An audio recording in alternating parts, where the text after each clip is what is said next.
Welcome to CT's Histories. We'll be talking about historic shooting, sewing crafts, and exploring the past. This video series is part of CT's Trading Post on Facebook and CT's Paperclad Paper Models. Back in 1989, I started historic sewing and researching historic clothing to get into Civil War reenacting, but soon I was into multiple time periods and I just couldn't get enough of it. By 2003, I was even getting our kids involved. And more recently, I've been doing stuff for other people. Here is a colonel's uniform I did for my buddy Mike down in North Carolina. It is from the middle of the Civil War period, and I think it came out pretty good. And my love for Civil War stuff also extends to model building. With the lack of Civil War era models out there available, I got into paper modeling and was able to design many of my own models. I have actually about 53 Civil War period models available right now.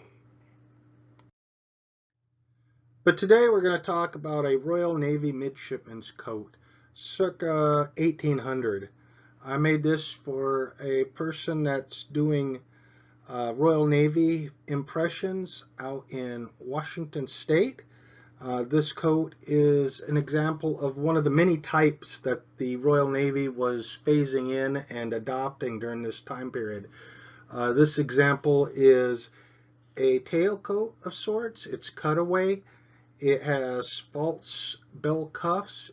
Buttonholes are all false. It does have a standing collar.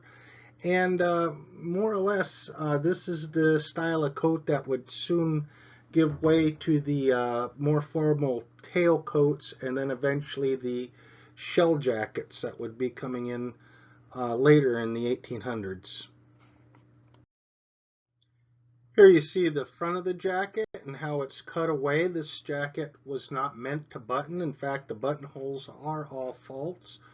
It was meant to be worn over a white waistcoat and white knee breeches. You'll notice that the lining is silk, but the tail portion, the skirt portion of the lining, is wool.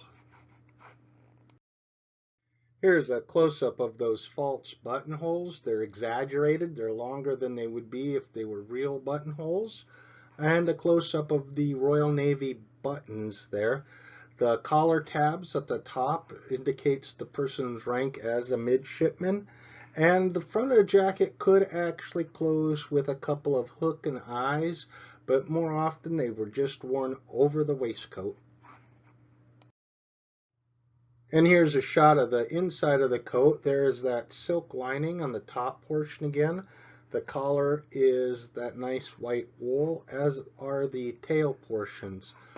This wool is whiter than would have been used for, say, the enlisted person's clothing.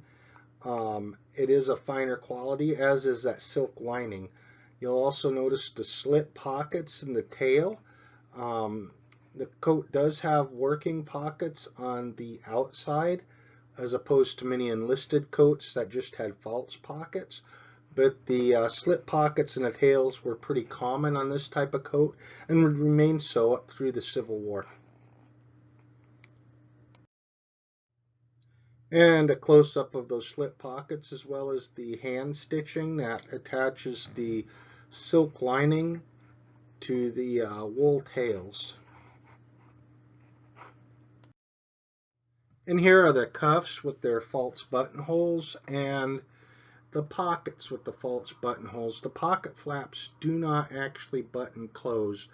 On some coats, there was a secondary pocket flap on the inside with a single button, and in other coats like this one, they would have used just a simple loop. It was the style of the period to show those pocket buttons dangling like that.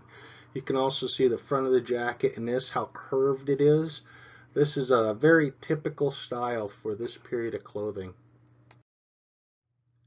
And in this picture, you can see the general tailoring of the jacket, how, again, you have that very curved an exaggerated curved front.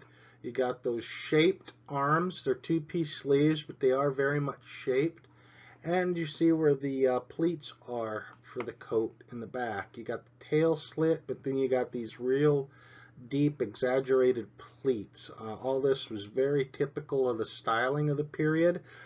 Soon it would give way to more tailcoat styling, and then eventually they would just get rid of the tails altogether and have a simple double-breasted shell jacket or single-breasted shell jacket. But during this time period, they were just starting to get into the cutaway styling as we see here. And finally, a close-up of that outside pocket. You'll see it's just a simple pocket flap and a simple inside pocket. The pocket is made out of that same silk as the lining. And there you have it, one 1800 Royal Navy Midshipman's jacket. I'm hoping that the person I made this for out in Washington gets a lot of use out of it and enjoys it immensely. Thank you for watching this video. You can also catch up with my other sewing projects at Corey's Trading Post and Facebook. Thank you. If you want to check out my card models, you can go to www.ecardmodels.com and check them out. I only have 2 up at the moment, but I do have about 53 or so available, and they'll be getting up just as soon as I can get them. Thank you.